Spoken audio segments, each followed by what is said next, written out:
আমার উম্মতের মধ্যে ওই ব্যক্তি সর্বপ্রথম সুপারিশ পাবে ইয়া নাফসি করে হাসরের ময়দান যখন মুখরিত হয়ে যাবে, সব জায়গা থেকে শুধু একটা আওয়াজ আসবে ইয়া নাফসি, আমার কি হবে, আমার কি হবে, আয় কে আমাকে বাঁচাবে, কে আমাকে উদ্ধার করবে এই বিপদ থেকে।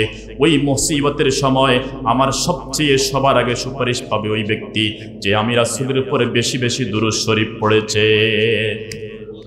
এই জন্য রাসূলের নাম শুনলেই কি বলবো?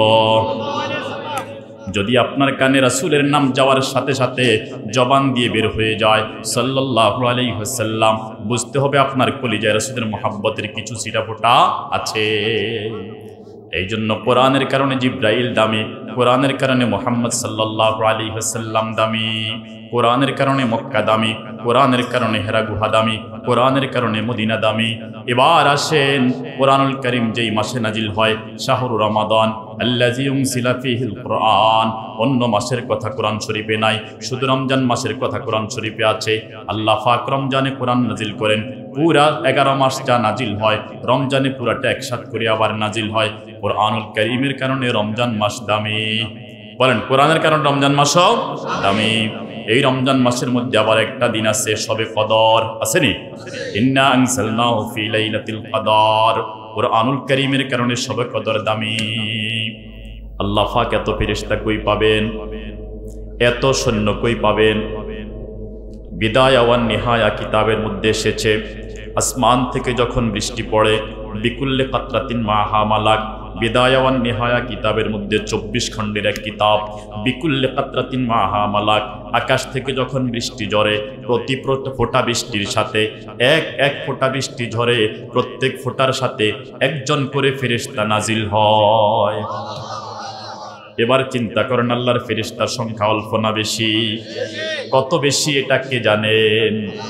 ওমা ইয়ালামু জুনুদা রাব্বিকা ইল্লা হুয়া।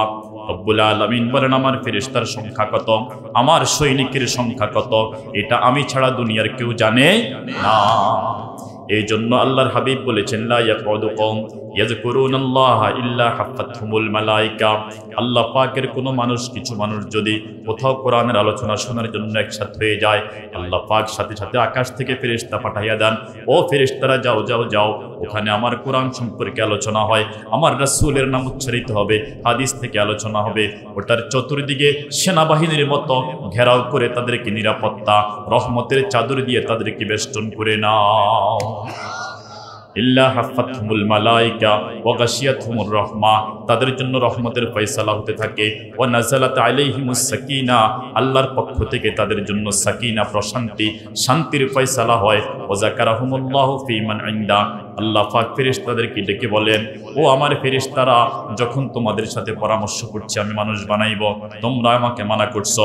এখন দেখো অন্ধকার কনকনে শীতের মধ্যে একটা তেরপাল নিচে ঠান্ডা আসে মাটি থেকে, আমার এই বান্দাগুলা আমার কোরআন শোনার জন্য, আমার রাসূলের কথা শোনার জন্য কনকনে ঠান্ডা শীত উপেক্ষা করে এটা বসে আছে। আল্লাহ পাক এই মুহূর্তে তার রাসূলের হাদিস সত্য কিনা? হ্যাঁ বলেন সত্য কিনা? রাসূলের হাদিস যদি সত্য হয়, অবশ্যই সত্য, অবশ্যই সত্য। আল্লাহ পাক এখন এই মুহূর্তে আমাদের কথা আল্লাহর আরশে আজিমের কাছাকাছি ফেরেশতা যারা আছে, ওই মানুষগুলাকে, ওই ফেরেশতাগুলাকে কাছাকাছি যারা আছে তাদের সাথে আমাদের কথা এখন আলোচনা করছে। আল্লাহর হাবিব সাল্লাল্লাহু আলাইহি ওয়াসাল্লাম আরো বলেন, ও দুনিয়ার মানুষেরা, অন্ধকার রাতে আকাশের তারকা যেমন ঝলমল করে, চাঁদ ছাড়া অসংখ্য তারকা আকাশে ছোটাছুটি করে, তোমরা দেখবা কোরআনুল কারীমের আলোচনা যত জায়গায় হয় জমিনের মধ্যে, আসমান থেকে আল্লাহ পাক ফেরেশতাদেরকে বলেন মনিটরিং করতে থাকো, ভিডিও করতে থাকো। এই জমিনের যত জায়গায় কোরআনুল কারীমের আলোচনা হয়, বিয়ে বাড়ি দেখা যায় না, মার্কেট দেখা যায় না, বাজার দেখা যায় না, পাওয়ার লাইট দেখা যায় না, কোরআনুল কারীমের আলোচনা যত জায়গায় হয় আকাশ থেকে ফেরেশতারা দেখে, ওই জায়গাগুলো ঝলমল ঝলমল করে। এখন ফেরেশতারা তো গায়েব জানে না, তারা আল্লাহ তাআলাকে বলে রব্বুল আলামিন এই জায়গার মধ্যে এগুলা কেন ঝলমল করে, মিটি মিটি জ্বলে? রব্বুল আলামিন বলেন আমার কিছু বান্দা একসাথে হয়ে এখানে কোরআনুল কারীমের কথা একজন বলে, বাকিরা শুনে, তারা অন্ধকার এই রাত্রিতে হাঁটি হাঁটি পা পা করে এসেছে, ঠান্ডার মধ্যে বসে রয়েছে। এই জন্য ওই জায়গাগুলোকে আমি আল্লাহ রব্বুল আলামিন বিশেষ একটা চিহ্ন দিয়া এটাকে নূরানি করে দিয়েছি ফেরেশতাদের জন্য। ফেরেশতারা যেন বুঝতে পারে যত জায়গায় দুনিয়াতে আলোর ঝলমল করে তত জায়গায় কোরআন এবং হাদিসের আলোচনা চলে। এই জন্য আমাদেরকে এই সময় ভিডিও করতেছেন, মনিটরিং করতেছেন একজন, তিনি কে?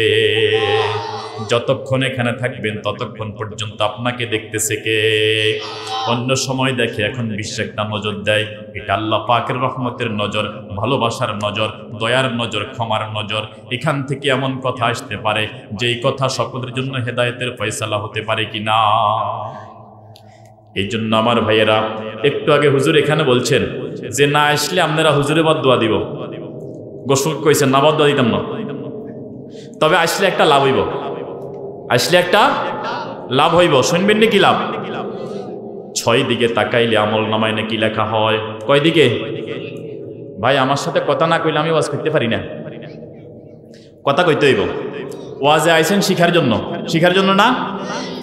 6 দিকে তাকাইলে আমল নামায় নাকি লেখা হয়। বলেন কয় দিকে? 6 দিকে। 1 নাম্বার কিতাবুল্লাহ, কিতাবুল্লাহ মানে আল্লাহর কোরআন। বলেন 1 নাম্বার কোরআন। 2 নাম্বার রাসূলুল্লাহ। 2 নাম্বার কে? এখন রাসূল তো নাই, কিতাব আসেনি। কিতাব তো আছে আমাদের কাছে। এই কিতাবের দিকে তাকাইলে আমল নামায় নাকি দিবেন কে? আপনি আমি দেখতেছি এখানে কালো অক্ষরে লেখা, দেখা যায়নি?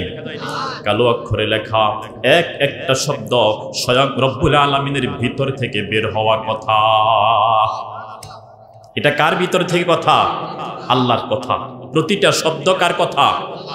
এই জন্য আল্লাহ পাক যেমন দামি, আল্লাহ পাকের কথাও তেমন দামি।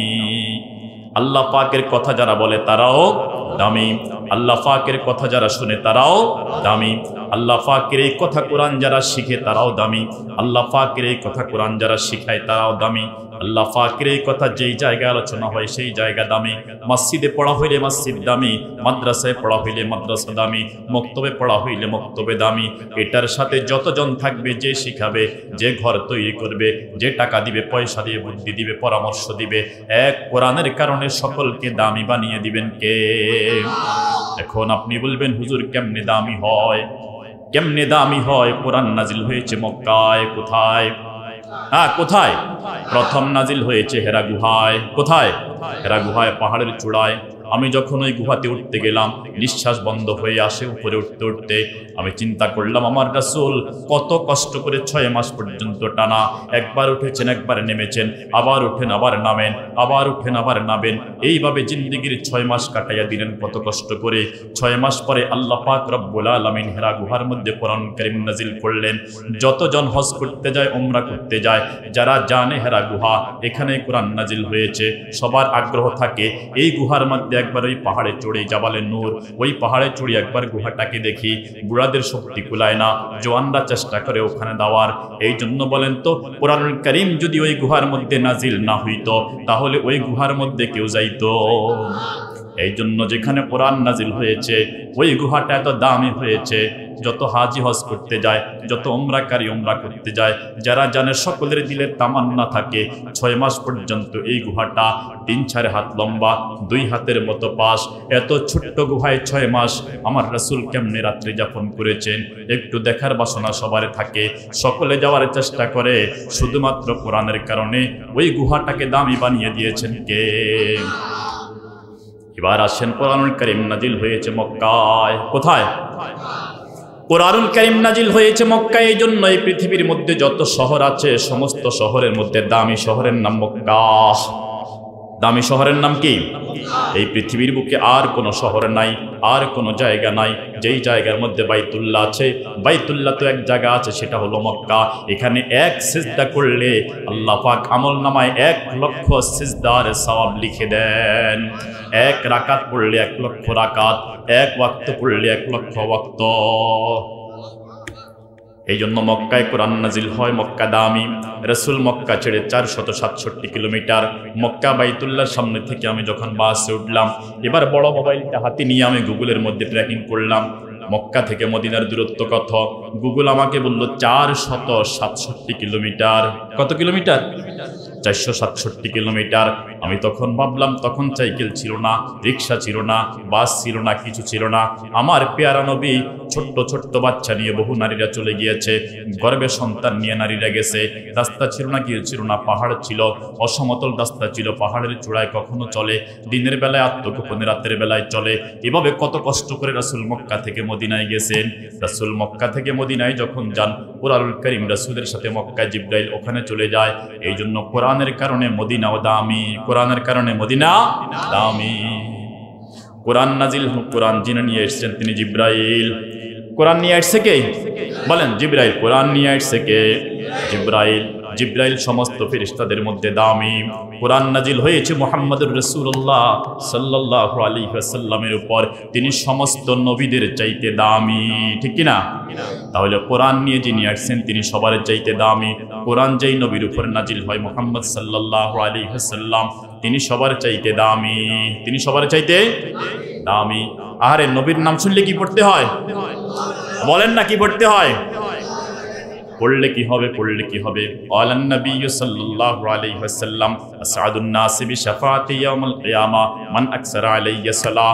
আমার উম্মতের মধ্যে ওই ব্যক্তি সর্বপ্রথম সুপারিশ পাবে, ইয়া নাফসি করে হাসরের ময়দান যখন মুখরিত হয়ে যাবে, সব জায়গা থেকে শুধু একটা আওয়াজ আসবে, ইয়া নাফসি, আমার কি হবে, আমার কি হবে, আয় কে আমাকে বাঁচাবে, কে আমাকে উদ্ধার করবে এই বিপদ থেকে।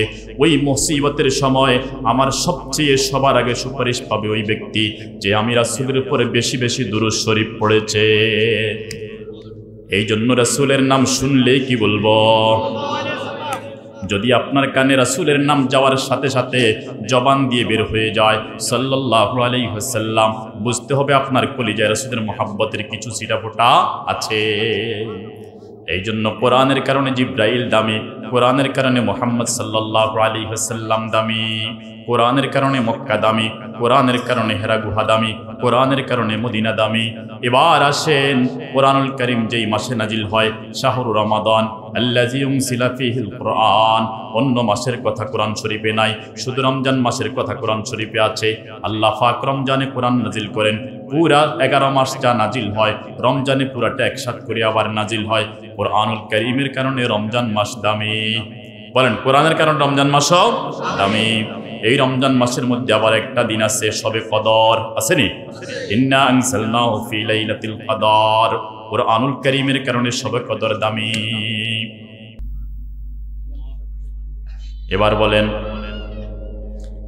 এখন তো কোরআন শরীফের মধ্যে গিলাফ লাগায় না, আগে লাগাইতো, ঠিক না? আগে লাগাইতো, সবাই লাগাইতো। কোথায় গিলাফ কিনতে পাওয়া যাইতো না। আব্বার যেই পাঞ্জাবিটা পুরান হয়ে গেছে, যেই গেঞ্জিটা পুরান হয়ে গেছে, ওইটার একটা টুকরা নিয়ে কেটে গিলাফ তৈরি করতো মেয়েরা, মায়েরা, বোনেরা, এটা লাগাইতো। কখনো যদি হাত থেকে পড়ে যায় ওই গিলাফটাকে উঠাইয়া কি করে? কিন্তু ওই মহিলা তার গলা থেকে নেকলেস পড়ে যায় স্বর্ণের, কখনো উঠাই চুমা খায় না। শাড়ি পড়ে যায়, আঁচল পড়ে যায়, চুমা খায় না। কানের দুল পড়ে যায়, চুমা খায় না। দামি কোনো গহনা পড়ে যায়, চুমা খায় না। কাশ্মীরি শাল পড়ে যায়, যুবকের গলা থেকে চুমা খায় না। কিন্তু কোরআনের সাথে যেই গিলাফটা লাগছে ওটা কখনো হাত থেকে যদি পড়ে যায়, একবার বুকে লাগায়, আবার কপালে লাগায়, আবার মুখে লাগায়, মুখ মোছে, বুক মোছে, আবার চুমা খায়, শর্মিন্দা হয়ে যায়, আই মালিক এটা তোমার কিতাবের সাথে লাগছে, এটা আমার হাত থেকে পড়ে গেছে। এরকম করে কিনা? তাহলে কোরআনের সাথে লাগছে একটা কাপড়, এটাও দামি হয়ে গেছে। এটা কি হয়ে গেছে? দামি হয়ে গেছে। এই জন্য বলেন তো, যেই হাফেজে কোরআনটা 30 পারা কোরআন তার সিনার মধ্যে ঢুকাইয়া নিল, তাকেও দামি বানাই দিবেন কে? কি পরিমাণ দামি বানাইবেন? ক্বালান নবী সাল্লাল্লাহু আলাইহি ওয়াসাল্লাম, ইন্নাল্লাহা লা ইউআযিবু ফিল কবরে। আল্লাহ পাক কবরে আযাব দিবেন না, আল্লাহ পাক কবরে আযাব দিবেন না। কলবান মান ওয়াল কোরআন, আই হাফিজাল কোরআন, ওই কলিজা যেই কলিজা কোরআনুল কারীম মুখস্থ করেছে, কোরআন পড়েছে, যার অন্তরে কোরআন ছিল, আল্লাহর হাবিব বলেন আল্লাহ পাক কোরআনের বরকতে তাকে কবরে আযাব দিবেন না।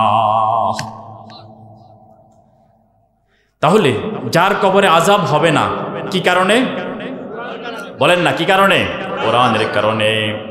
এই জন্য যে আযাব থেকে বাঁচবে, যে আযাব থেকে বাঁচবে, তার সাথে সম্পর্ক রাখা দরকার আসেনি। সম্পর্ক রাখলে কি হবে? 2 হাদিস শোনাই। রাসূল বলেন, মান ক্বারাআল কুরআন ফাস্তাযহারাহু ফাআহাল্লা হালালা ওয়া হাররামা হারামা আদখালাহুল্লাহুল জান্নাহ ওয়া শাফাআহু ফি আশারাতিন মিন আহলি বাইতিহি কুল্লুহুম ক্বাদ ওয়াজাবাত লাহুন নার। ছোট্ট বাচ্চা মুক্তবর্তী হয়েছে, এখান থেকে নুরানি মাদ্রাসায় যায়, এখান থেকে হিফজখানায় যায়, হাফেজ হয়ে যায়, আলেম হয়ে যায়, হালাল হারাম মেনে চলে। এই হাফেজে কোরআনকে আল্লাহ পাক রব্বুল আলামিন আদখালাহুল্লাহুল জান্নাহ, আল্লাহ পাক 1 নাম্বার পুরস্কার দিবেন, কোরআনওয়ালাকে জান্নাত দিবেন। ওয়াশাফাআহু ফি আশারাতিন মিন আহলি বাইতিহি কুল্লুহুম ক্বাদ ওয়াজাবাত লাহুন নার। শুধু এখানেই শেষ নয়, এই ব্যক্তির সুপারিশে তার আব্বাকে, তার আম্মাকে, দাদাকে, দাদিকে, এভাবে আত্মীয় থেকে 10 জন যাদের জন্য জাহান্নামের সিল পড়ে গেছে, এরা জাহান্নামী, এরকম জাহান্নামের 10টা আসামিকে কোরআনওয়ালা টেনে জান্নাতে নিয়ে আসবে। এবার যদি এই ছাত্র শুধু এই যে ব্যক্তি শুধু হাফেজ হওয়ার পরে আলেম হইতে পারে, রাসূল করিম সাল্লাল্লাহু আলাইহি ওয়াসাল্লাম বলেন ফয়জুল কালামের হাদিস, ইয়াশফাউ ইয়াউমাল কিয়ামতি সালাসা, কিয়ামতের ময়দান যখন কায়েম হয়ে যাবে, আল্লাহ পাক আদম আলাইহিস সালাম থেকে শুরু করে এক এক পয়গম্বরকে সুপারিশ শাফাত করার সুযোগ দিবেন। পয়গম্বররা সুপারিশ করতে করতে মুহাম্মদুর রাসূলুল্লাহ সাল্লাল্লাহু আলাইহি ওয়াসাল্লাম উম্মতের জন্য সুপারিশ করবেন।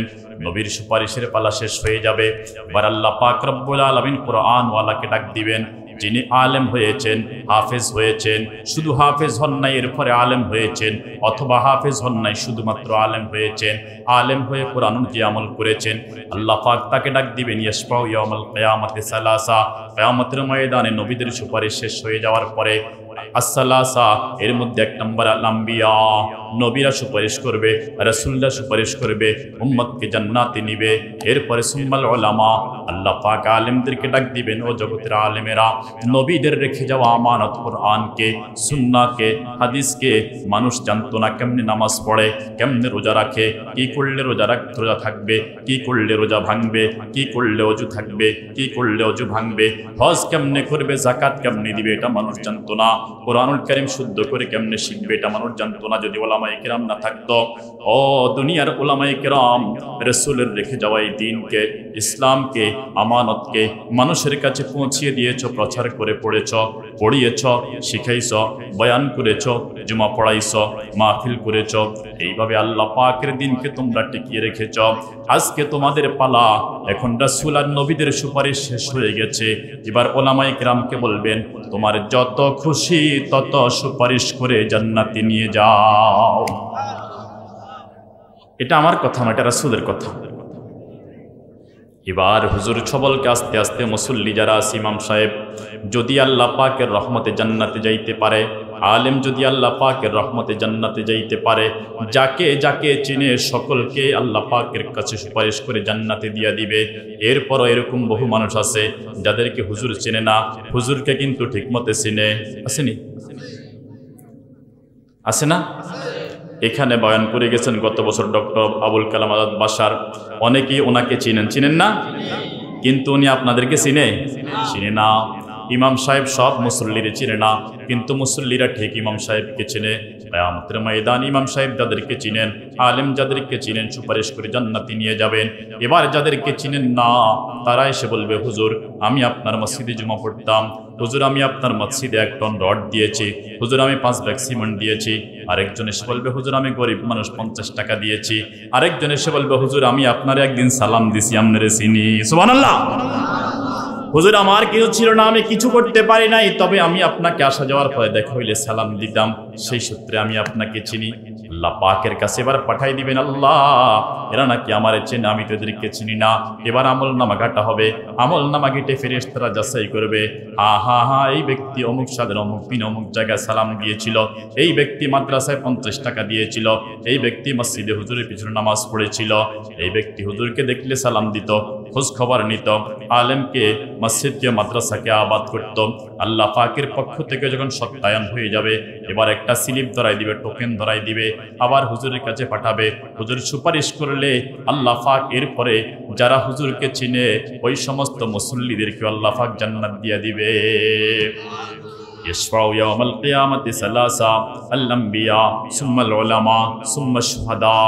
আলেমদের পরে এরপরে আল্লাহ তাআলা শহীদদেরকে ডাক দিবেন, ও শহীদেরা আসো, দুনিয়ার জমিনে দিন কায়েমের জন্য আল্লাহর কোরআনের কথা বলতে গিয়ে ফাঁসির রশি গলায় নিয়ে দূর দুনিয়া থেকে চলে গিয়েছ, জেলখানায় অন্ধকার কুঠুরিতে রাতের পর রাত নির্যাতন সয়ে মারা গেছ।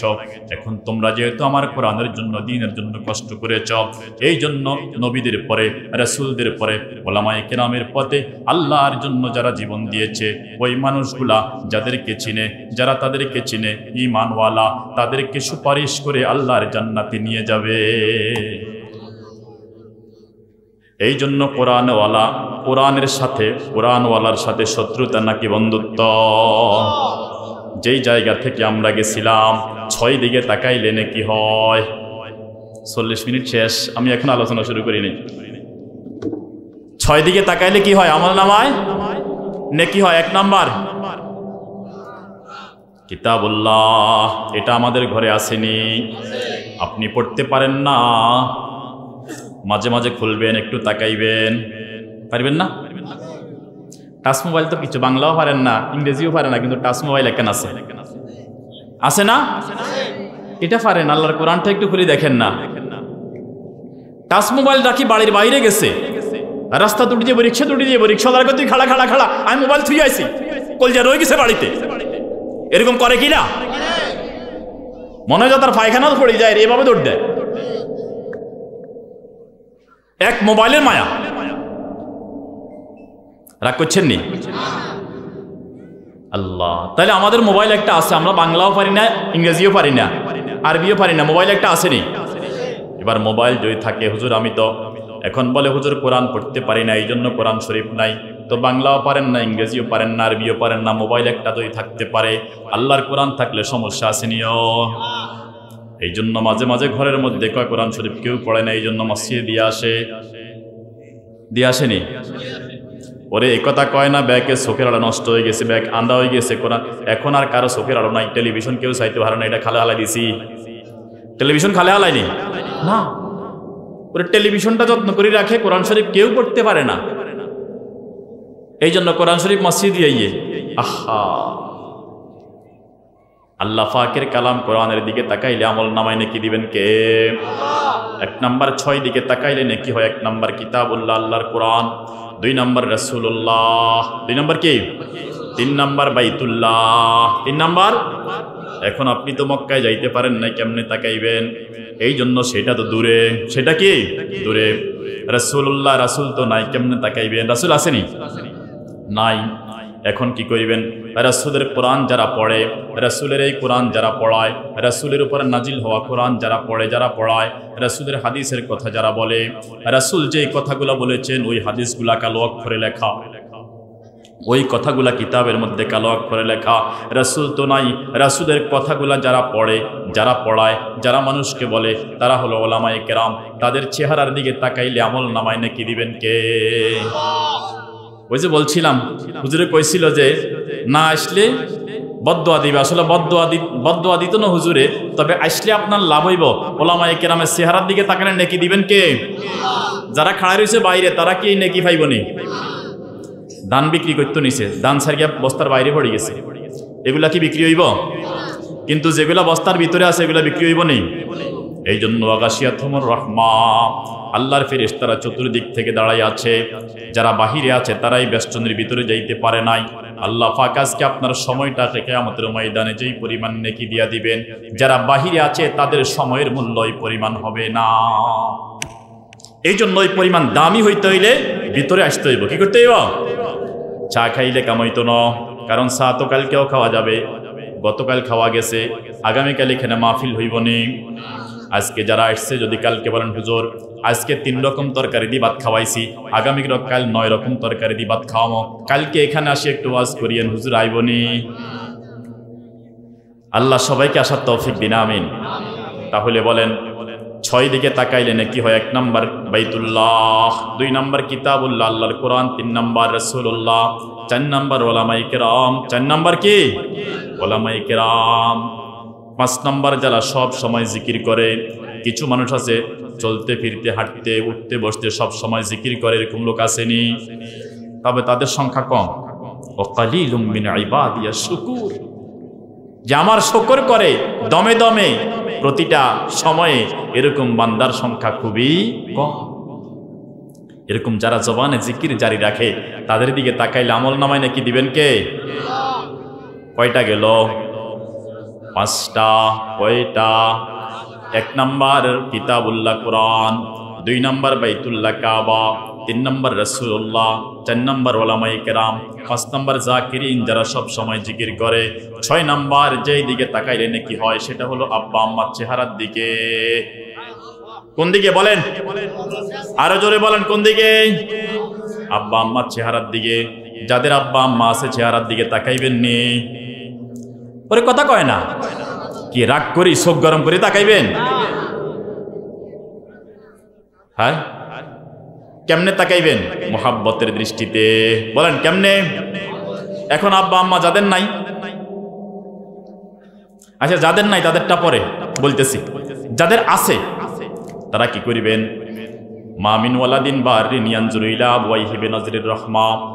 আল্লাহর হাবিব সাল্লাল্লাহু আলাইহি ওয়াসাল্লাম বলেন, কোন নামাজি সন্তান, চরিত্রবান সন্তান, যে নামাজ পড়ে আব্বা আম্মার কথা শুনে, বাবা মায়ের কাছে সে ভালো ছেলে, সমাজের কাছে ছেলেটা অত্যন্ত ভালো, এরকম চরিত্রবান নামাজি আল্লাহকে সিজদা করনেওয়ালা কোন সন্তান যদি ইয়ানজুরু ইলা আবওয়াইহি বিনাজরির রাহমা, ভালোবাসার নজরে, ইনি আমার আব্বা, তার পুরা জীবনের ইনকাম আমাদের পিছনে ঢেলেছেন, আমাদেরকে মানুষ করার জন্য বিদেশে জীবন কাটিয়ে দিয়েছেন, ইনি আমার মা, 10 মাস 10 দিন আমাকে পেটে ধারণ করেছেন, আমার প্রস্রাব পায়খানা পরিষ্কার করেছেন, আমাকে দুধ খাওয়াইছেন, কনকনে ঠান্ডা শীতের মধ্যে আমাকে যত্ন করে রেখেছেন, আমাকে গোসল করাইছেন, আমাকে কাপড় পরাইছেন, আমি খাইতে পারতাম না, মা আমাকে খানা শিখাইছেন, মাছের কাটা কেমনে বাঁচতে হয় তিনি আমাকে শিখাইছেন।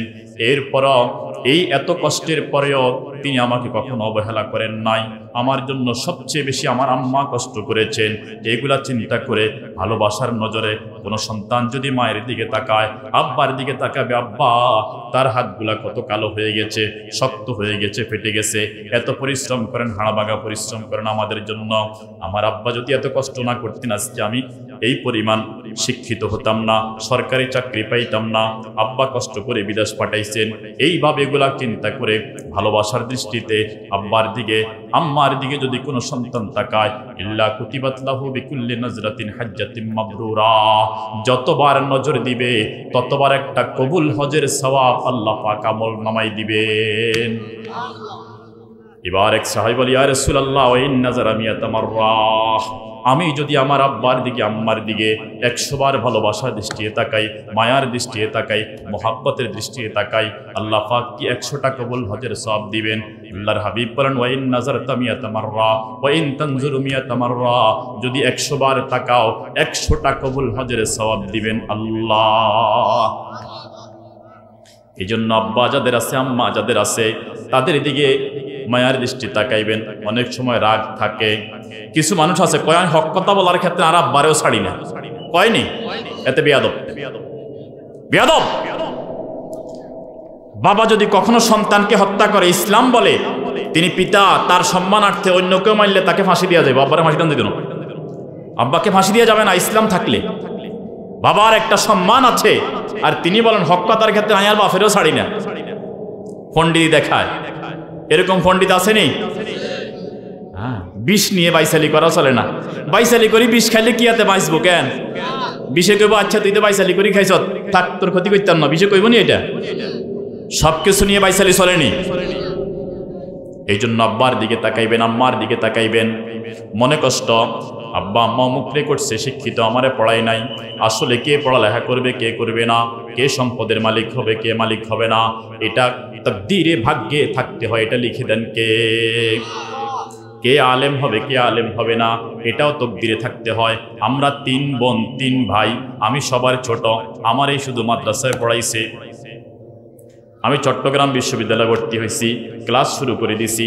আমার আম্মা বলে যে তোরে শুধুমাত্র আমি মাদ্রাসায় দিছি, তুই আল্লাহর কোরআন পড়বি, কোরআন পড়াবি, এই জন্য দিছি। আম্মার কথা শুনে ভর্তি বাতিল করে মাদ্রাসা চলে আসছি। আল্লাহ ঠকায় না? কি ঠকাইছে? আল্লাহ। এই জন্য আব্বা আম্মার দিকে ভালোবাসা দৃষ্টি তাকাইবেন তো ইনশাআল্লাহ। এখন মনে কষ্ট আসি যায় না?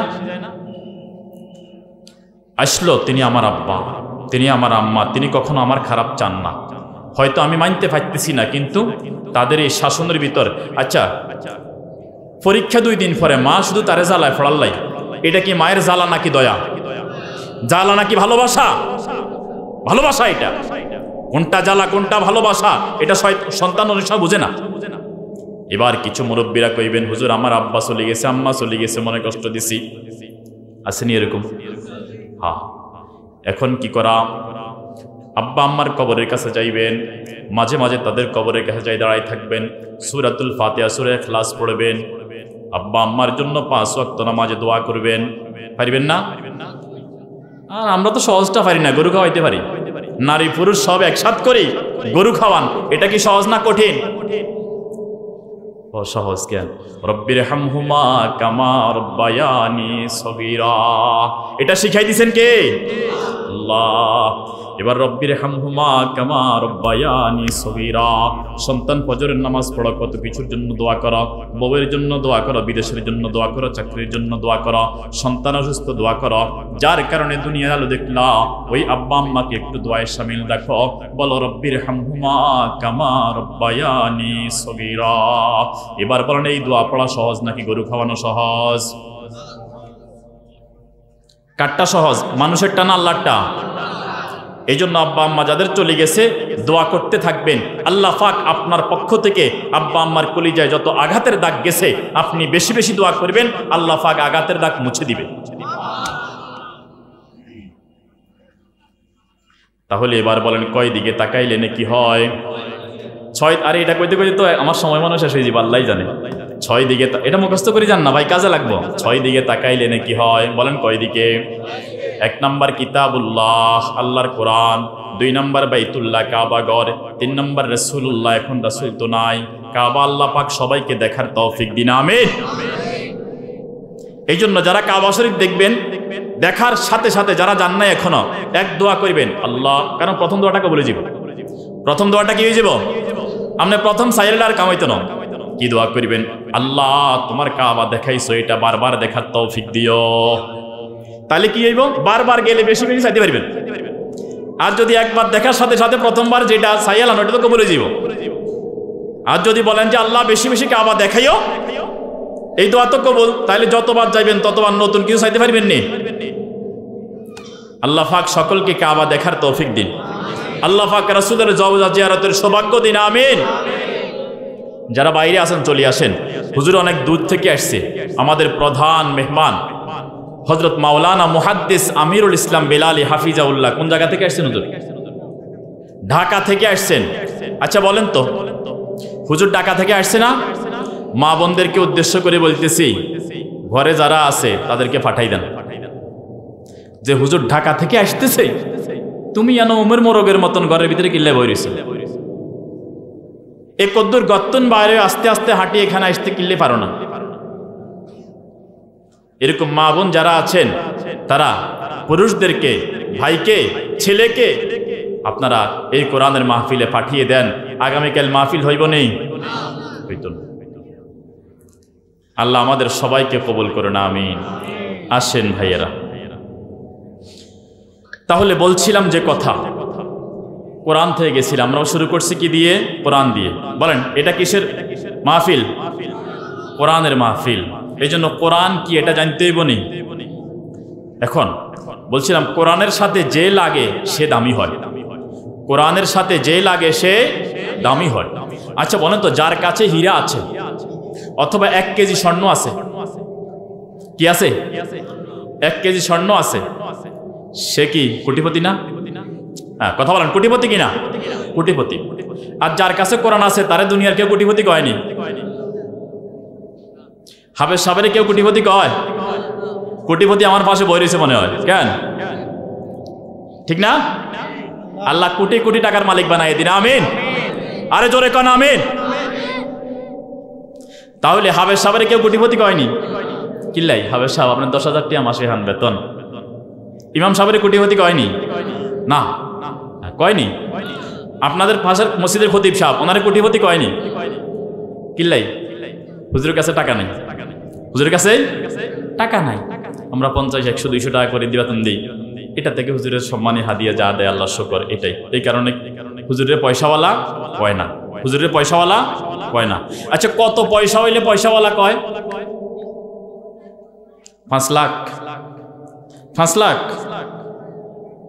কত? কমপক্ষে কোটি টাকা, কমপক্ষে কোটি টাকা। বেশি টাকা বলে তারে টাকাওয়ালা বলে। আল্লাহ পাকের কাছে কিছু মানুষ আছে তারা কোরআনওয়ালা। সুবহানাল্লাহ কোন না? ইন্না লিল্লাহি আহলিনা মিনান নাস হুম আহলুল্লাহি ওয়া খাসাতুহু ওয়া হুম আহলুল কোরআন। কিছু মানুষ আছে যাদেরকে আল্লাহ পাক দূর পর মনে করেন না, দূরের কেউ মনে করেন না। ইন্না লিল্লাহি আহলিনা মিনান নাস, আল্লাহ পাক বলেন কিছু মানুষ জমিনে হাঁটে, ওদেরকে খুব বেশি মানুষ সালাম দেয় না, ওদের পকেটে টাকা নাই, ওরা শুধু নিজেদের মতো করে চলে, দোকানে বসে আড্ডা দেয় না, কিন্তু ওদের কাছে একটা জিনিস আছে, সেই জিনিসের নাম কি? এরা যখন ভোর রাত্রে সবাই ঘুমিয়ে যায়, তাহাজ্জুদের মুসল্লায় দাঁড়িয়ে কোরআন পড়ে, ওরা ফজরের নামাজে কোরআন পড়ে, ওরা ইশরাকের নামাজে কোরআন পড়ে, ওরা জোহরের নামাজে কোরআন পড়ে, আসরে কোরআন পড়ে, মাগরিবে কোরআন পড়ে, আউয়াবিনে কোরআন পড়ে, এশাতে কোরআন পড়ে, তারাবিতে কোরআন পড়ে, অবসর সময় যখন পায় তখন কোরআন পড়ে। এরা হাফিজি মাদ্রাসায় কোরআন পড়ে। এক একটা ছাত্র যখন হাফিজির সবক নেওয়া শুরু করে, হাফিজ হয়ে বের হওয়া পর্যন্ত কোরআনুল কারীমের এক একটা আয়াতকে কমপক্ষে 10,000 বার পড়ে। কয় হাজার বার? তার মানে যেই ছেলে হাফিজ হয় সে 10,000 খতম দিয়ে বের হয়। এই পুরা গ্রামে যদি 10,000 খতম খোঁজ করা হয়, পাইবনি? পাইব? এক শব্দকে 10,000 বার, এক আয়াত 10,000 বার, এক সূরা 10,000 বার, এক পৃষ্ঠা 10,000 বার, পুরা কোরআনুল কারীম 10,000 বার খতম করে একটা ছাত্র হাফিজ হয়। আল্লাহ পাক বলেন বহু পয়সা হলে তারে পয়সাওয়ালা বলো, অনেক টাকা হলে তাকে মালওয়ালা বলো, বড় ব্যবসায়ী হলে তাকে ব্যবসায়ী বলো, কিন্তু আল্লাহ পাকের কিছু গোলাম আছে তাদের পকেটে টাকা নাই, তাদের গায়ে ভালো জামা নাই, তাদের পরনের পায়ের মধ্যে ভালো জুতা নাই, তাদের ডাইনিং টেবিলে ভালো খাবার নাই, কিন্তু আল্লাহ পাকের ওই বান্দা ওই বান্দিরা 5 ওয়াক্ত নামাজে কোরআনুল কারীম পড়ে, অবসর সময় পাইলে কোরআন পড়ে, রমজানে আরো বেশি পড়ার চেষ্টা করে। আমার আম্মা প্রতি রমজানে আমারে ফোন দিব, আমার কোরআন শরীফ খতম শেষ, আমার আগে আমার আম্মার খতম শেষ হয়ে যায়। আমার আম্মার বয়স এখন 85 বছর, আব্বা নাই, আব্বা মরে গেছে, আল্লাহ আব্বার কবরকে জান্নাতের বাগান বানাইয়ে দিন, আমিন। যতজন আব্বাহারা আম্মাহারা সন্তান আছে, আল্লাহ আপনার কাছে দরখাস্ত, আমাদের আব্বা আম্মাকে আপনি মাফ করে দেন, আমিন। এই জন্য ওই মানুষটার পকেটে টাকা নাই, গায়ে ভালো জামা নাই, কিন্তু মানুষটা চলতে ফিরতে সব সময় নামাজের মধ্যে কোরআনুল কারীম তেলাওয়াত করে। আল্লাহ পাকের কাছে ওই মানুষগুলা হলো কোরআনওয়ালা।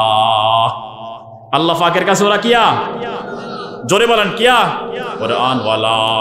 এবার বলেন তো দুনিয়ার পয়সাওয়ালা যারা, কিয়ামতের ময়দানে বলবো যে চেকে স্বাক্ষর করে দিচ্ছে একটা লইয়া, কেমন চেক আসেনি?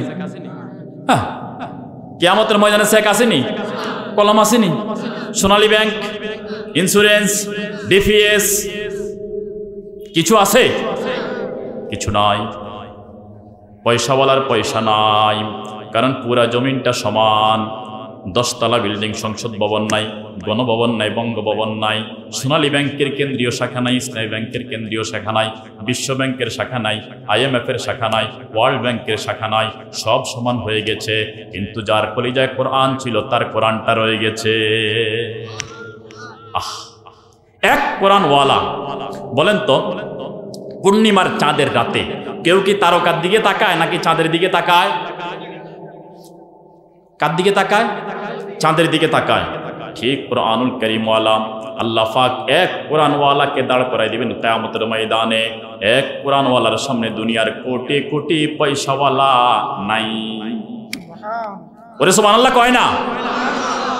চাঁদের সামনে যেমন তারকা নাই, সূর্যের সামনে যেমন অন্য মোমবাতি নাই। আপনি কয় কোটি মোমবাতি লাগাইলে সূর্য সমান হবে বলেন তো? হইব? সূর্যের সামনে মোমবাতি কিছুই না, চাঁদের সামনে তারকা কিছুই না। এক কোরআনওয়ালার সামনে কিয়ামতের ময়দান যখন কায়েম হয়ে যাবে, দুনিয়ার কোটি কোটি পয়সাওয়ালারা কিছু না। এখন কোরআনওয়ালারা যখন পয়সাওয়ালাদের কাছে যায়, খুশি হয়নি? খুশি হয়? কি হয়? রাগ হয়? কি হয়? রাগ হয়। কোরআনওয়ালারা পয়সাওয়ালাদের কাছে রাগ হয়, হুজুর সময়টা আর বোঝেন না, ব্যবসা বাণিজ্য খারাপ, অন্য আইসেন জ্বালাইতেন। কয় নেই। আমার খুব কাছের একজন মানুষ আছে, ঢাকাতে ব্যবসা আছে, সুপার মার্কেটে ব্যবসা আছে, এরপরে সোনাপুরে ব্যবসা আছে, 3 তলা বিল্ডিং করছে। যতবার জিজ্ঞাসা করি কি অবস্থা ব্যবসার, বলে না হুজুর ভালো না। হুজুর কি না ভালো না? আমি বলি আজকে 8-9 বছর পর্যন্ত যতবার জিজ্ঞাসা করি এ কোনো রকম আছে, ভালো না ভালো না। এই অবস্থায় 3 জায়গায় দোকান, ঢাকা দোকান, সুপার মার্কেটে দোকান, সোনাপুরে দোকান, 3 তলা বিল্ডিং করছেন, ছেলেটার ইউরোপ পাঠাইছেন। যদি ব্যবসা ভালো হইতো তাহলে কি করতেন এবার কন?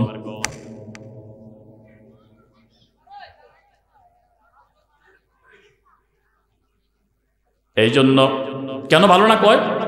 যদি হুজুরে মাদ্রাসায় সিমেন্ট 5 বস্তা চাইয়ালা, যদি হুজুর বলে 500 ইট দেন, 1000 ইট দেন, 1 টন রড দেন, এই জন্য আগে মুখ বন্ধ করিয়ালায়। আমাদের আত্মীয় একজন আছে অনেক টাকা পয়সাওয়ালা, তো যার সাথে দেখা হইব হে তার কাছে টাকা হালাত চাই বইটা, মানে ওর কাছে যেন হালাত চাইতে না পারে। কিয়ামতের ময়দান যখন কায়েম হয়ে যাবে, দুনিয়ার মধ্যে পয়সাওয়ালাদের কাছে হুজুররা গেলে বিরক্ত হয়, হয় না? হয়। এরপর বিরক্ত হয়ে হইলো কিছু দেয়, দেয় না? দেয়। ওই পয়সাওয়ালারা কিয়ামতের ময়দানে বলবে হুজুর 3 বার গেছেন, 4 বার গেছেন, যদি আর একটু বেশি জ্বালাইতেন এখন তো কামে লাগতো। সুবহানাল্লাহ কন না? হুজুর আর একটু যদি জ্বালাইতেন কামে লাগতো। হুজুর আমি তো 25,000 দিছি, যদি আপনি আরো কয়েকবার আইতেন হয়তো আরো 10,000 দিতাম, তাহলে এখন জান্নাতে যাওয়ার দৌড়ে একটু এগিয়ে থাকতাম। বিশ্বাস হয় না? এবার বিশ্বাস করানোর জন্য একটা হাদিস বলতেছি। ওয়ালান নবী সাল্লাল্লাহু আলাইহি ওয়াসাল্লাম আল কোরআনু সাবাবুন, কোরআনটা হলো রশি। হযরতে শুরাইহ আল খুজাই রাদিয়াল্লাহু তাআলা তিনি বলেন খারাজা আলাইনা রাসূলুল্লাহ সাল্লাল্লাহু আলাইহি ওয়াসাল্লাম, আমরা একদিন বসে আছি, এই অবস্থায় আল্লাহর হাবিব আমাদের কাছে আসছেন। ফাকালা, এরপরে বললেন আলাইসা তাশহাদুনা আল্লা ইলাহা ইল্লাল্লাহ ওয়া আন্নী রাসূলুল্লাহ, ও যারা বসে আছো তোমরা কি এই কথার সাক্ষী দাও আল্লাহ ছাড়া কেউ নাই, আমি আল্লাহর রাসূল, আমি তোমাদের কাছে কোরআন নিয়ে আসছি, তোমরা এটা কথার সাক্ষী দাওনি, এটা স্বীকার করনি? ক্বালু নাম, সকলে বলল হ্যাঁ, আপনি আল্লাহর রাসূল, আল্লাহ ছাড়া কেউ নাই, আমরা এই কোরআনকে বিশ্বাস করি। এবার রাসূল বলেন ফাইন্না হাদাল কোরআন সাবাব, এই কোরআনটা হলো একটা রশি। এই কোরআনটা একটা কি? বিল্ডিং এর সিঁড়িতে তালা খোলা যায় না সিঁড়ি দিয়ে, এবার ছাদ থেকে রশি একটা লাগাইছে, রশি লাগাই বিল্ডিং থেকে নামতেও পারে উঠতেও পারে, পারে কিনা? এবার রাসূল বলেন আল কোরআনু সাবাবুন, কোরআনটা একটা রশি, তারফুহু বিয়াদিল্লাহ, ওই রশির এক মাথা আল্লাহর হাতে। সুবহানাল্লাহ। ওই রশির এক মাথা কার হাতে? ওয়াতারফুহু বিআইদিকুম, এই রশির আরেক মাথা আল্লাহ পাক তোমাদের হাতে দিয়ে রেখেছেন। রশির আরেক মাথা, আপনি কেমন রশি কই? হুজুর রশি তো দেখতেছি না। রশি হলো ফজরের নামাজ, রশি হলো জোহরের নামাজ, রশি হলো সত্য কথা বলা, রশি হইল কোরআন তেলাওয়াত করা, রশি হইল কোরআনওয়ালাকে মোহাব্বত করা। কোরআন যারা পড়ে ওই বাচ্চাদের মাথার উপর হাত বুলাই দিবেন, ওই বাচ্চাগুলা যখন যাচ্ছে তাদেরকে ছোট্ট বাচ্চা রাস্তা পার করাইয়া দিবেন। কোরআন যেখানে পড়ে ওই জায়গায় মাঝে মাঝে চলে যাবেন মক্তবে, নিচে শীতকালে বাচ্চারা বসে পড়ে, এখানে তেরফাল আছে কিনা, এখানে কার্পেট আছে কিনা, একটা মোটা কার্পেটের ব্যবস্থা করে দিবেন। ওই মাদ্রাসায় মাঝে মাঝে সফর করবেন। হিফজখানায় গ্রামের দিকে কত বাচ্চারা পড়ে, আমি সুবর্ণসর ক্লার্ক ওখানে গেছিলাম। হিফজখানায় মাটির উপরে প্লাস্টিক, তার উপরে এরকম তেরফাল, এই তেরফালের উপরে বাচ্চারা বসে কোরআন শরীফ পড়ে, সামান্য পাতলা কাঁথা দিয়ে এটার উপরে ঘুমায়। অথচ আল্লাহর কোরআন দামি, কোরআন যারা পড়ে তারা দামি। এই পৃথিবীর সবচেয়ে দামি মানুষগুলা এরকম তেরফালের উপরে বসে আছে, শুয়ে আছে, কিন্তু যারা পায়ের উপর পা দিয়ে মেয়ে টানে, তার উপরে আবার টেলিভিশন চলে, পান খায়, চা খায়, কফি খায়, হারাম খায়, এই সমস্ত লোকগুলা সবচেয়ে দামি দামি খাটের মধ্যে শুয়ে আছে, ঠিক না? কিন্তু আল্লাহর কোরআনওয়ালারা এখন বলেন কোরআন পড়ে গিয়ে এই ব্যক্তি কি হতভাগা হয়ে গেছে? না, হতভাগা হয় নাই। কোরআনুল কারীম মানুষকে কি পরিমাণ দামি বানায়। রাসূল যখন জান্নাতে যাচ্ছেন একা একা, জিবরাইল ওখানে ঢোকার সুযোগ নাই। রাসূল বলেন আমি একা একা হাঁটতেছি, কিন্তু একা একা ভালো লাগতেছে না। ওই অবস্থায় আমি একটা পায়ের আওয়াজ শুনলাম, মনে হয় আমার বেলালের কদম আমার সাথে সাথে চলতেছে।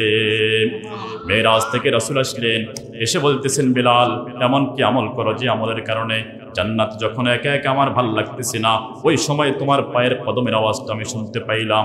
কি আমল তুমি করো? বিলাল বলে, আমি যতবার ওযু করি ততবার 2 রাকাত নামাজ পড়ি। ইয়া রাসূলুল্লাহ, এই অতিরিক্ত আমল শুধু এটাই করি, এর বাহিরে কোনো আমল করি না। রাসূল বলেন, বিলাল, তোমার এই আমল আল্লাহর কাছে এত পছন্দ হয়েছে, এই কারণে তুমি চলো জমিনের মধ্যে, আল্লাহ পাক তোমার কদমের আওয়াজ আরশে আজিমের মধ্যে বাজাইতেছে। এখন আপনি বলবেন কেমনে? ছেলে কথা কয় আমেরিকা থেকে, মোবাইলে আপনার কাছে আওয়াজ আসেনি, আসেনি? তাহলে আমার আল্লাহ পারেন কিনা? আল্লাহ। এই জন্য কোরআনকে কেমনে ধরবেন? রশিটা নামাজের মাধ্যমে রশিকে ধরা, রোজার মাধ্যমে রশিকে ধরা, কোরআনওয়ালাকে মোহাব্বতের মাধ্যমে রশিকে ধরা। ঠিক আছে নেই? হ্যাঁ, এই জন্য দেখেন যারা ক্ষমতা থেকে চলে গেছে, বদনাম না, বুঝার জন্য বলতেছি আর কি, এদের সাথে যাদের সম্পর্ক ছিল মোটামুটি, এরা অনেকে শত শত কোটি টাকার মালিক হয়েছে নি। উনি নিজে বলছেন আমার পিয়ন 400 কোটি টাকার মালিক, কইছে নি? এখন কয় তার অ্যাকাউন্টে 626 কোটি টাকা পাওয়া গেছে। আচ্ছা, অ্যাকাউন্টে যদি 626 কোটি টাকা পাওয়া যায়, ঢাকা শহরে কি পরিমাণ সম্পদ আছে, বাড়িতে কি পরিমাণ সম্পদ আছে, কি পরিমাণ কলকারখানা আছে, বাকি যেটা আছে এটার কোনো হিসাব নাই। শুধু ক্ষমতাসীনের কিন্তু কাজের লোক ছিল, এই পরিমাণ টাকার মালিক হয়ে গেছে। ক্ষমতাওয়ালার সাথে একটু সম্পর্ক থাকার কারণে এই পরিমাণ টাকার মালিক যদি হয়ে যায়, কোরআনওয়ালার সাথে যদি সম্পর্ক হয়ে যায়, কোরআনওয়ালার সাথে বন্ধুত্ব হয়ে যায়, কোরআনওয়ালাকে আপনি মুহাব্বত করেন, কোরআনওয়ালাও আপনাকে মুহাব্বত করে। ওয়ারাজুলানে তাহাব্বা ফিল্লাহি ইজতামা আলা যালিকা ওয়া তাফাররাকা আলাই। একজন আরেকজনকে মুহাব্বত করে দুনিয়ার জমিনে, একজন আরেকজনকে একসাথে চা খায়। কিছু মুসল্লি আছে দেখবেন, ভালো কিছু রান্না করলে হুজুরকে নিয়ে যায়, যায়নি? বলেন হুজুর এটা তো আন্নাগো পক্ষে যায়, মনে মনে কইবেন আমার পক্ষে যায়, কিন্তু আপনার তো উপকার হবে, কখন উপকার হবে আপনাকে বলি। রাসূল বলেন ওয়ারাজুলানে তাহাব্বা ফিল্লাহি, একজন আরেকজনকে মুহাব্বত করে। কি করে? আচ্ছা, ইমাম সাহেবের মুহাব্বত করেন না আপনারা? কথা কয় না, করেন নেই? হ্যাঁ, মুহাব্বত করে, কিন্তু বেতন বাড়ানোর সময় হইলে হুজুর দেখেন না কি অবস্থা, মসজিদের ইনকাম নাই। এরকম মুহাব্বত অনেকে করেনি। সব চলে, ডাক্তাররাও বেশি দেয়, রিক্সাওয়ালারাও বেশি দেয়, বাজারেও বেশি দেয়, সব জায়গায় বেশি দেয়, শুধু হুজুরের আগের রেটে।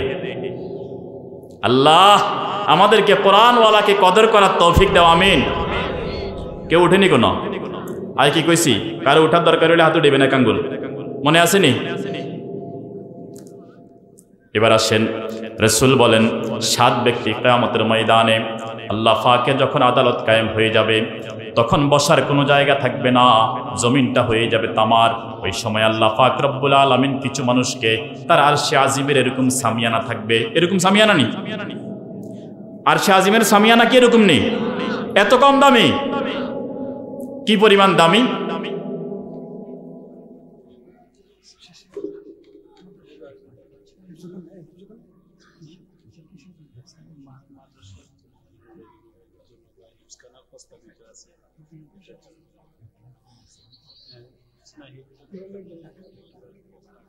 আচ্ছা, আল্লাহ রাসূল বলেন কিয়ামতের ময়দান যখন কায়েম হয়ে যাবে, আমার সময় শেষ হয়ে আসতেছে, খুব বেশি সময় নাই। আমি যে আয়াত পড়ছি আয়াতের অর্থ এখনো কই না। সূরা ফাতিরের আয়াত পড়ছিলাম, সূরা আনফালের 2 নম্বর আয়াত পড়ছিলাম, ফাতিরের 29 নম্বর আয়াত পড়ছিলাম। আচ্ছা, সময় 20 মিনিট, কিন্তু উঠবেন নি? কি বলছিলাম বলেন, মনে আসেনি? আল্লাহ পাক যখন কিয়ামত কায়েম করবেন, আরশে আজিমের নিচে একটা সামিয়ানা থাকবে, এরকম সামিয়ানা। এটা দিয়ে বুঝাইলাম আর কি, জান্নাতের সামিয়ানা কি এত এরকম নাকি? লামাউদাউ সাউতিন ফিল জান্নাহ খায়রুম মিনাদ দুনিয়া ওয়া মা ফিহা। জান্নাতে একটা শাবুক রাখার জায়গা, অথবা বুড়া মিয়ার লাঠির মাথাটা লাগার জায়গা। বুড়া মিয়ার হাতে লাঠি থাকে না, এই লাঠির মাথাটা রাখা যদ্দুর জায়গা লাগে, লাঠির মাথা একটা রাখতে জায়গা কয় ঘন্টা লাগে? হ্যাঁ, এই পরিমাণ সামান্যতম জায়গা। এই জায়গা খায়রুম মিনাদ দুনিয়া ওয়া মা ফিহা, দুনিয়া এবং দুনিয়ার মধ্যে যা কিছু আছে, এই দুনিয়ার উপরে দিয়ে ইমাম চলে, হাজি চলে, গাজী চলে, তাহাজ্জুদ গুজার মহিলা চলে, পুরুষ চলে, কোরআনওয়ালা চলে, কোরআন যার কাছে নাই সেও চলে। এরকম যা আছে দুনিয়ার মধ্যে এবং স্বর্ণের দোকানে যত স্বর্ণ আছে, নারীর গলায় যত গহনা আছে, কেন্দ্রীয় ব্যাংকে যত টাকা আছে, পানির নিচে যত মাছ আছে, সাগরে যত সম্পদ আছে, মাছ আছে, এরপর বনের মধ্যে যত সম্পদ আছে, সমস্ত সম্পদকে যদি একসাথ করা হয়, মূল্য বসানো হয়, জান্নাতে একটা লাঠি রাখার জায়গা এই দুনিয়ার সমস্ত সম্পদের চাইতে বেশি দামি। এবার রাসূল বলেন ওই জান্নাতের সামিয়ানা তাহলে কত সুন্দর হবে। কিয়ামতের ময়দান যখন কায়েম হয়ে যাবে, কোরআনওয়ালাকে আপনি মহব্বত করেন, কোরআনওয়ালা আপনাকে মহব্বত করে, কোরআনওয়ালাকে মহব্বত করার কারণে দানের সাথে চিটা বিক্রি হয়নি, দানের সাথে চিটা একটা দুইটা থাকলে বিক্রি হয়নি, বিক্রি হয়ে যায়। কোরআনওয়ালাকে মহব্বত করার কারণে আল্লাহ পাক রব্বুল আলামিন যখন হাসরের ময়দানে ছায়ার ব্যবস্থা করবেন সামিয়ানা, ওই কোরআনওয়ালার সাথে যারা কোরআনওয়ালাকে মহব্বত করত তাদেরকে আরশে আজিমের নিচে ছায়া দিয়া দিবেন। সেই ছায়া পেতে চাইনি, জোরে কান, পেতে চাইনি। কেমনে মহব্বত করবেন তো কোরআনওয়ালাকে? এখন কোরআনওয়ালাকে কেমনে মহব্বত করবেন আসেন। কোরআনের মাদ্রাসা যেগুলো, এগুলোর জন্য দোয়া করবেন। কি করবেন? এক নাম্বার কাজ, কথা কন, কি করবেন? আরে দোয়া করতে কয় টাকা লাগবো? লাগবো নেই? দোয়া করবেন। আর দোয়া সিলাহুল মুমিন, দোয়া হইল মুমিনের সবচেয়ে বড় অস্ত্র। দোয়া করবেন তো ইনশাআল্লাহ? দোয়া করবেন আল্লাহ এই মাদ্রাসার বাচ্চাগুলোকে কবুল করো, মাদ্রাসার যত প্রয়োজন আছে আল্লাহ পুরা করে দাও। 2 নাম্বার, আপনার সন্তান থাকলে সন্তানকে কোরআনওয়ালা বানাইবেন। কি বানাবো বলেন? পয়সাওয়ালা হোক বা না হোক, সন্তান যেন কোরআনওয়ালা হয় সেই চেষ্টা করবেন তো ইনশাআল্লাহ? এই জন্য 1 নাম্বার মাদ্রাসার জন্য দোয়া করবেন। 2 নাম্বার, সন্তানকে কোরআনওয়ালা বানাইবেন। নিজে কোরআন পড়তে পারেন না, নাতিরায় কোরআন পড়াইবেন, নাতিকে মাদ্রাসায় ভর্তি করাইবেন। নাতি এখনো হয় নাই, ছেলেকে বিয়ে করাইছেন, মেয়েরই বিয়ে দিছেন, বলে যাবেন এরে কোরআনের মাদ্রাসায় ভর্তি করাইবা। আপনার বলার দ্বারা এই সন্তান যদি হাফিজ হয়, যত খতম দেয়, যত তারাবি পড়ায়, আরো ছাত্রকে পড়াবে, সে তার ছাত্রকে পড়াবে। যতদিন কোরআনের এই সিলসিলা চলতে থাকবে, আপনি কবরে বসে বসে এটার সওয়াব পাবেন। বিশ্বাস হয় না? আব্বা গাছ লাগাই গেছে, দাদা গাছ লাগাই গেছে, সেই গাছের ফল আপনি খাননি, খাননি? সেই গাছের ফল যদি আপনি উপকৃত হতে পারেন, তাহলে আপনি কোরআনের বাগান সাজাই গেলে, কোরআনের একটা গাছকে যদি আপনি পানি দিয়ে যান, এই গাছের পরিচর্যা করে দুনিয়া থেকে যান, তাহলে কোরআনুল কারীমের তেলাওয়াত যতদিন চলবে, আপনার আমল নামায় ততদিন এটার সওয়াব পৌঁছাই দিবেন কে? বোঝেন নাই? এই জন্য কি বলছিলাম হাদিস, ইন্নাল্লাহা লা ইউআযিবু ফিল কবরি কলবান ওয়া আল কুরআন হাফিজাল কুরআন। যেই ব্যক্তি, রাসূল এর আগে বলেন ইকরাউল কুরআন, আরেক বর্ণনা বলেন ইহফাজুল কুরআন, কোরআন পড়ো, কোরআন মুখস্থ করো, আল্লাহ পাক রব্বুল আলামিন ওই ব্যক্তিকে কবরে শাস্তি দিবেন না। লা ইউআযিবু ফিল কবরি কলবান ওয়া আল কুরআন, যে কোরআন পড়ে, কোরআন মুখস্থ করে, আল্লাহ পাক তাকে কবরে শাস্তি দিবেন না। সুবহানাল্লাহ। তাহলে কবরে আযাব থেকে বাঁচার বড় অস্ত্র হইল কোরআন। কবরের আযাব থেকে বাঁচার বড় অস্ত্র কি? কোরআন। তাহলে নিজে কোরআন পড়তে পারি নাই, কোরআনওয়ালার সাথে কোনো না কোনোভাবে সম্পর্ক রাখা দরকার আসেনি। এই জন্যই কোরআনের মাদ্রাসা, মাদ্রাসার নাম কি বলেন? হাবিবপুর হাজী আলী আকবর স্বতন্ত্র ইবতিদায়ী মাদ্রাসা। আপনি আমি এক সময় দুনিয়ায় থাকবো না, এই মাদ্রাসা থাকবো না। এরকম বহু মানুষ আছে যারা দুনিয়াতে নাই, এই মাদ্রাসার জন্য সাহায্য করছে। এরকম বহু মানুষ দুনিয়া থেকে চলে গেছে, আসেনি। এই মাদ্রাসায় মনে করেন 50টা বাচ্চা কোরআনুল কারীম পড়ে, একজন যদি 1 পৃষ্ঠা করা হয়, একদিনে 50 পৃষ্ঠা। দিন শেষে আল্লাহ পাকের ফেরেশতারা ওই 50 পৃষ্ঠার সওয়াব, যত মানুষ এই মাদ্রাসার সাথে সম্পর্ক রেখে দুনিয়া থেকে চলে গেছে, আল্লাহ পাক দিন শেষে 50 পৃষ্ঠার সওয়াব একজন করে প্রত্যেকের কবরে সমপরিমাণ পৌঁছাইয়া দিবেন। এবার বলেন, আপনি মনে করেন 10 বছর পরে মারা যাবেন, এই মাদ্রাসায় ছাত্র সংখ্যা বাড়বে না কমবে? আপনি মারা যাওয়া পর্যন্ত ধরেন 100 জন হইল কোরআনুল কারীম পড়ে, একদিন যদি 1 পৃষ্ঠা করে পড়া হয়, 100 জন 100 পৃষ্ঠা পড়বে, দিন শেষে 100 পৃষ্ঠার সওয়াব আল্লাহ পাক রব্বুল আলামিন আপনার কবরে, আমার কবরে পৌঁছাইয়া দিবে। সুবহানাল্লাহ কইতেন না? কি ও শীত হচ্ছে নি? শীত লাগে আল্লাহ। এই জন্য আমার ভাইয়েরা, যদি কোরআনওয়ালার সাথে সম্পর্ক করতে হয়, কোরআনের সুপারিশ নিয়ে জান্নাতে যাইতে হয়, কোরআনওয়ালার সাথে মোহাব্বত রেখে আর আযিমের নিচে ছায়া পাইতে হয়, কোরআনের এই বাগানগুলাকে পরিচর্যা করা দরকার আসেনি? এই কোরআনের বাগানগুলা চালাইব কারা? ফেরেশতারা। কারা কারা? মানুষেরা কারা? আরেক এলাকার মানুষেরা কারা? আমরা না, এই এলাকার মানুষেরা না, নিজেরা বাদ দিয়ে এলাকা কারা? আমরা, বলেন কারা? আরো আমরা বাদ বলেন আমি, আরো জোরে, আরো জোরে। কে চালাবে? কে চালাবে? ওরে বাদ কমে গেছে, এবার আওয়াজ কমে গেছে। হুজুর এ কথা কইয়েন না। আল্লাহর হাবিব বলেন